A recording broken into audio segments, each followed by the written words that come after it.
Sahabat-sahabatku yang dirahmati Allah, Assalamualaikum warahmatullahi wabarakatuh.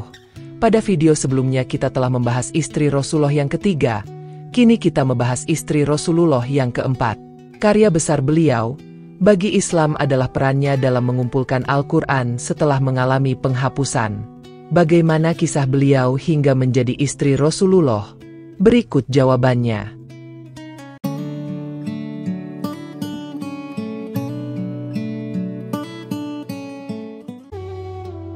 Hafsyah lahir pada tahun yang sangat bersejarah bagi orang Quraisy, yaitu saat Rasulullah memindahkan Hajar Aswad kembali ke tempat semula setelah Ka'bah dibangun kembali setelah mengalami kerusakan akibat banjir. Menariknya, pada tahun yang sama, lahir juga Fatimah Az-Zahra, putri bungsu Rasulullah dari 4 putri, dan kelahirannya disambut dengan sukacita. Beberapa hari setelah Fatimah lahir, Hafsyah binti Umar bin Khattab juga dilahirkan. Pada saat itu, Umar sangat gelisah dan kecewa mendengar kelahiran anak perempuan, sebuah reaksi yang umum terjadi di kalangan orang Quraisy pada masa itu, yang seringkali memandang kelahiran anak perempuan sebagai sebuah aib bagi keluarga. Namun, jika saja Umar tahu bahwa kelahiran putrinya ini akan membawa berkah besar, tentu ia akan merasa sangat bahagia. Anak perempuan yang dinamai Hafsyah ini kelak akan menjadi salah satu istri Rasulullah. Dalam catatan Tabakat, Ibnu Sa'ad menyebutkan bahwa Muhammad bin Umar mengungkapkan, berdasarkan informasi dari Muhammad bin Zaid bin Aslam dan kakeknya, Umar pernah mengatakan, Hafsyah lahir pada saat orang Quraisy membangun Ka'bah, 5 tahun sebelum Nabi Muhammad diutus sebagai Rasul.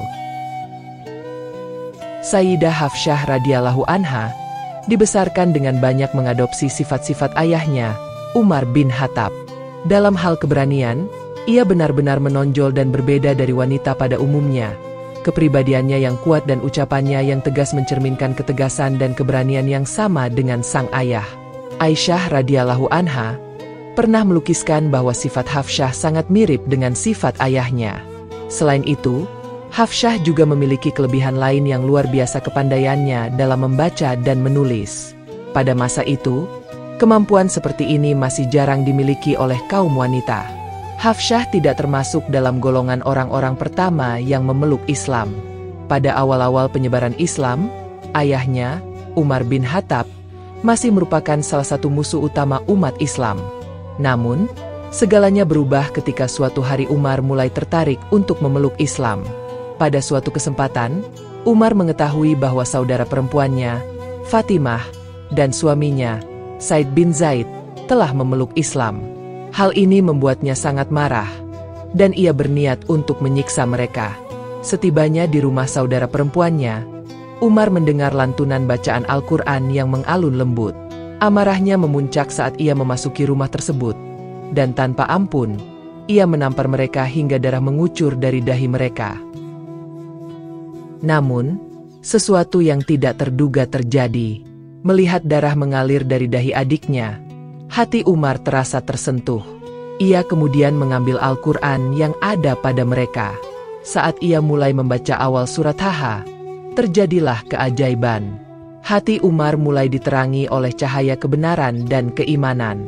Ini adalah jawaban atas doa Nabi Muhammad SAW yang berharap agar Allah membuka hati salah seorang dari dua Umar untuk memeluk Islam. Yang dimaksud adalah Umar bin Khattab atau Amr bin Hisham, yang lebih dikenal dengan Abu Jahal. Setelah kejadian tersebut, Umar segera menuju Rasulullah SAW untuk menyatakan keislaman di hadapan beliau. Seolah-olah bintang yang baru terbit, Umar bin Khattab mulai menerangi dunia Islam dengan semangatnya, mengibarkan bendera jihad dan dakwah selama bertahun-tahun setelah wafatnya Rasulullah SAW. Setelah memeluk Islam, Umar tidak tinggal diam. Ia langsung mengunjungi sanak keluarganya untuk mengajak mereka juga memeluk Islam. Kabar baiknya, seluruh anggota keluarganya menerima ajakan tersebut, termasuk Hafsyah, yang saat itu baru berusia 10 tahun. Keislaman Umar bin Khattab membawa berkah yang sangat besar bagi kaum muslimin dalam menghadapi kekejaman kaum Quraisy. Berita tentang keislaman Umar ini memotivasi para muhajirin yang berada di Habasyah untuk kembali ke tanah air mereka setelah sekian lama meninggalkannya. Di antara mereka yang kembali, terdapat seorang pemuda bernama Hunais bin Hudzafah As-Sahami. Pemuda ini sangat mencintai Rasulullah Shallallahu Alaihi Wasallam. Seperti halnya ia mencintai keluarganya dan kampung halamannya. Ia hijrah ke Habasyah untuk melindungi diri dan agamanya. Setibanya di Mekah, Hunais segera mengunjungi Umar bin Khattab dan bertemu dengan Hafsyah. Dengan penuh harapan, ia meminta Umar untuk menikahkannya dengan Hafsyah, dan Umar pun merestui permohonannya. Akhirnya, pernikahan antara Mujahid dan Mukminah yang mulia ini berlangsung dengan penuh kebahagiaan, didasari oleh keimanan dan ketakwaan. Ketika Allah Subhanahu wa Ta'ala menerangi penduduk Yatsrib, Madinah, dan mereka memeluk Islam, Rasulullah Shallallahu Alaihi Wasallam menemukan dukungan baru yang sangat berarti bagi kaum muslimin. Oleh karena itu, beliau mengizinkan kaum muslimin untuk hijrah ke Yatsrib, guna menjaga akidah mereka serta melindungi mereka dari penyiksaan dan kezaliman kaum Quraisy. Dalam proses hijrah ini, Hafsyah dan suaminya juga turut serta menuju Yatsrib. Setelah kaum muslimin berada di Madinah dan Rasulullah Shallallahu Alaihi Wasallam berhasil menyatukan mereka dalam barisan yang solid, saatnya mereka menghadapi musuh-musuh yang telah memusuhi dan merampas hak mereka. Perintah Allah Subhanahu wa Ta'ala untuk berperang melawan orang musyrik pun telah tiba. Peperangan pertama antara umat Islam dan kaum musyrik Quraisy adalah Perang Badar. Dalam pertempuran yang bersejarah ini, Allah menunjukkan kemenangan kepada hamba-hambanya yang ikhlas, meskipun jumlah mereka masih sedikit. Hunais bin Hudzafah termasuk salah seorang anggota pasukan muslimin dan mengalami luka yang cukup parah setelah pertempuran tersebut. Selama masa pemulihan, Hafsyah senantiasa berada di sisinya, merawat dan mengobati lukanya. Namun, Allah Subhanahu wa Ta'ala telah menetapkan takdir lain. Hunais syahid dalam peperangan pertama melawan kebatilan dan kezaliman, meninggalkan Hafsyah sebagai janda. Pada saat itu, Hafsyah baru berusia 18 tahun. Meskipun begitu muda, Hafsyah menunjukkan kesabaran dan keteguhan yang luar biasa menghadapi cobaan tersebut. Umar bin Khattab sangat sedih karena anak perempuannya, Hafsyah, telah menjadi janda pada usia yang sangat muda. Dalam hatinya muncul keinginan untuk menikahkan Hafsyah dengan seorang muslim yang saleh agar hatinya bisa kembali tenang. Umar kemudian pergi ke rumah Abu Bakar untuk meminta kesediaannya menikahi putrinya. Namun, Abu Bakar hanya diam dan tidak memberikan jawaban. Tidak menyerah, Umar melanjutkan usahanya dan menemui Utsman bin Affan, meminta agar Utsman mau menikahi Hafsyah. Namun, saat itu Utsman masih berduka karena istrinya, Ruqayyah binti Muhammad, baru saja meninggal dunia, sehingga ia menolak permintaan Umar. Kekecewaan dan kesedihan Umar semakin mendalam menghadapi sikap kedua sahabatnya dan memikirkan nasib putrinya. Dalam keadaan bingung dan penuh harapan, Umar kemudian menemui Rasulullah Shallallahu Alaihi Wasallam untuk mengadukan situasi yang ia hadapi. Setelah mendengarkan penuturan Umar, Rasulullah Shallallahu Alaihi Wasallam bersabda, Hafsyah akan menikah dengan seseorang yang lebih baik daripada Utsman dan Abu Bakar. Dan Utsman akan menikah dengan seseorang yang lebih baik daripada Hafsyah. Pada awalnya, Umar tidak sepenuhnya memahami maksud ucapan Rasulullah Shallallahu Alaihi Wasallam, tetapi dengan kecerdasan dan pemahamannya, ia akhirnya menyadari bahwa Rasulullah Shallallahu Alaihi Wasallam sendiri yang akan meminang putrinya. Umar merasa sangat terhormat dan penuh kegembiraan mendengar niat Rasulullah Shallallahu Alaihi Wasallam untuk menikahi putrinya. Dengan wajah yang berseri-seri, Umar segera menemui Abu Bakar untuk mengutarakan maksud Rasulullah Shallallahu Alaihi Wasallam tersebut. Abu Bakar menjelaskan, "Aku tidak bermaksud menolakmu dengan ucapanku sebelumnya. Aku tahu bahwa Rasulullah Shallallahu Alaihi Wasallam telah menyebut nama Hafsyah. Namun aku merasa tidak pantas untuk mengungkapkan hal ini lebih lanjut. Seandainya Rasulullah Shallallahu Alaihi Wasallam tidak memutuskan untuk menikahinya, aku sendiri yang akan melakukannya." Dengan penjelasan ini, Umar akhirnya memahami mengapa Abu Bakar menolak menikahi Hafsyah. Sementara itu, sikap Utsman bin Affan yang menolak adalah karena kesedihannya atas meninggalnya istrinya, Ruqayyah, dan keinginannya untuk menikahi Ummu Kulsum, saudara perempuan Ruqayyah, agar nasabnya tetap terhubung dengan Rasulullah Shallallahu Alaihi Wasallam.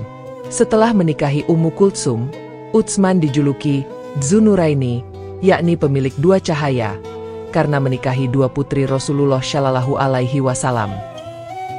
Pernikahan Rasulullah Shallallahu Alaihi Wasallam dengan Hafsyah dipandang sebagai bentuk penghargaan beliau terhadap Umar, sekaligus sebagai bentuk kehormatan untuk Hafsyah, yang merupakan janda dari seorang mujahid dan muhajir, Hunais bin Hudzafah As-Sahami. Umar bin Khattab, bapak Hafsah, menjadi wali atau penghalang dalam pernikahan tersebut. Nabi Muhammad menikahi Sayyidah Hafsah pada bulan Syaban, pada tahun ketiga Hijriah. Saat itu, Hafsah berusia sekitar 21 tahun. Sebelum menikah dengan Nabi, Hafsah adalah janda dari Hunais bin Hudzafah Az-Zahmi. Di rumah Rasulullah Shallallahu Alaihi Wasallam, Hafsyah menempati kamar khusus, bersama dengan Saudah binti Zum'ah dan Aisyah binti Abu Bakar. Secara manusiawi, Aisyah merasa cemburu terhadap Hafsyah karena mereka sebaya, sedangkan Saudah binti Zum'ah lebih melihat Hafsyah sebagai wanita mulia dan putri Umar bin Khattab, sahabat Rasulullah Shallallahu Alaihi Wasallam yang terhormat. Umar menyadari betapa pentingnya kedudukan Aisyah di hati Rasulullah Shallallahu Alaihi Wasallam. Ia memahami bahwa siapapun yang menyebabkan kemarahan Aisyah juga akan menyinggung Rasulullah Shallallahu Alaihi Wasallam, dan sebaliknya, yang mendapatkan ridha Aisyah berarti juga mendapatkan ridha Rasulullah Shallallahu Alaihi Wasallam. Karena itu, Umar berpesan kepada Hafsyah untuk berusaha dekat dengan Aisyah dan mencintainya, serta menjaga tindak tanduknya agar tidak terjadi perselisihan di antara mereka. Namun, rasa cemburu yang manusiawi kadang menimbulkan kesalahpahaman di antara mereka. Dengan kebijaksanaan dan lapang dada, Rasulullah Shallallahu Alaihi Wasallam senantiasa berusaha mendamaikan mereka, tanpa menimbulkan kesedihan di antara istri-istrinya. Salah satu contohnya terjadi ketika Rasulullah Shallallahu Alaihi Wasallam mampir ke rumah Hafsyah dan menghabiskan waktu lebih lama dari biasanya. Aisyah pun penasaran dan bertanya tentang apa yang terjadi. Diketahui bahwa Hafsyah telah memberikan semangkuk madu kepada Rasulullah Shallallahu Alaihi Wasallam, dan beliau meminumnya. Aisyah lalu berkata, "Demi Allah, saya akan menggodanya." Aisyah memberitahu Saudah bahwa jika Hafsyah datang ke rumah Saudah, Saudah sebaiknya bertanya kepada Rasulullah Shallallahu Alaihi Wasallam, "Wahai Rasulullah, apakah Anda habis makan buah maghafir?" Jika Rasulullah Shallallahu Alaihi Wasallam menjawab tidak, Saudah diminta untuk melanjutkan, "Lalu bau apa ini?" Biasanya Rasulullah Shallallahu Alaihi Wasallam tidak suka bau yang tidak sedap. Jadi jika Rasulullah Shallallahu Alaihi Wasallam mengatakan bahwa Hafsyah telah menuangkan madu untuknya, Saudah bisa menjelaskan bahwa lebah-lebah yang membuat madu itu mungkin memakan buah urfut, yaitu sejenis pohon dengan buah yang berbau tidak sedap. Ketika Hafsyah mengunjungi rumah Saudah, Saudah berkata, "Demi zat yang tidak ada ilah selain Dia, hampir saja saya mengungkapkan apa yang kamu, Aisyah, katakan kepada saya karena saya merasa takut." Namun, saat Rasulullah Shallallahu Alaihi Wasallam baru tiba di depan pintu, Saudah bertanya, "Wahai Rasulullah, apakah Anda habis makan buah maghair?" Rasulullah Shallallahu Alaihi Wasallam menjawab, "Tidak." Saudah melanjutkan, "Lantas, bau apakah ini?" Rasulullah Shallallahu Alaihi Wasallam menjawab, "Hafsyah telah menuangkan untukku seteguk madu." Saudah kemudian menambahkan, "Mungkin lebah-lebahnya memakan buah urfut." Ketika Saudah menemui Aisyah, dia menyampaikan hal yang sama, dan begitu juga saat dia pergi ke rumah Syafiah. Syafiah mengatakan hal serupa. Ketika Saudah kembali ke rumah Hafsyah, dia bertanya, "Wahai Rasulullah, apakah saya perlu menuangkan madu lagi?" Rasulullah Shallallahu Alaihi Wasallam menjawab, "Tidak, saya tidak membutuhkannya lagi." Saudah kemudian berkata, "Subhanallah, demi Allah, sungguh kita telah mengharamkannya." Aisyah langsung menanggapi, "Diamlah kamu." Menyusul peristiwa ini, Allah menurunkan ayat yang mengingatkan tentang sikap mereka. "Mengapa kamu mengharamkan apa yang dihalalkan Allah untukmu? Jika kamu berdua bertaubat," yaitu Aisyah dan Hafsyah, "dan ingatlah ketika Nabi membicarakan secara rahasia kepada salah seorang dari istri-istrinya suatu peristiwa." Surah At-Tahrim ayat 1-3. Hafsyah sering bertanya kepada Rasulullah Shallallahu Alaihi Wasallam tentang berbagai masalah yang terkadang menyebabkan kemarahan Umar terhadapnya. Meski demikian, Rasulullah Shallallahu Alaihi Wasallam selalu memperlakukan Hafsyah dengan penuh kelemah lembutan dan kasih sayang. Beliau bersabda, "Berwasiatlah kalian kepada kaum wanita dengan baik."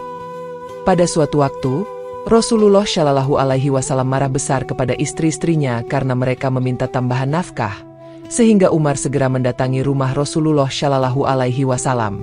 Umar mendapati istri-istri Rasulullah Shallallahu Alaihi Wasallam murung dan sedih, seolah telah terjadi perselisihan di antara mereka.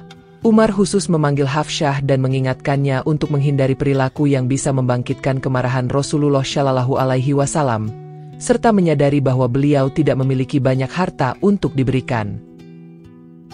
Karena kemarahan tersebut, Rasulullah Shallallahu Alaihi Wasallam bersumpah untuk tidak berkumpul dengan istri-istri beliau selama sebulan, agar mereka menyadari kesalahan mereka, atau bahkan menceraikan mereka jika mereka tidak memahami kesalahan tersebut.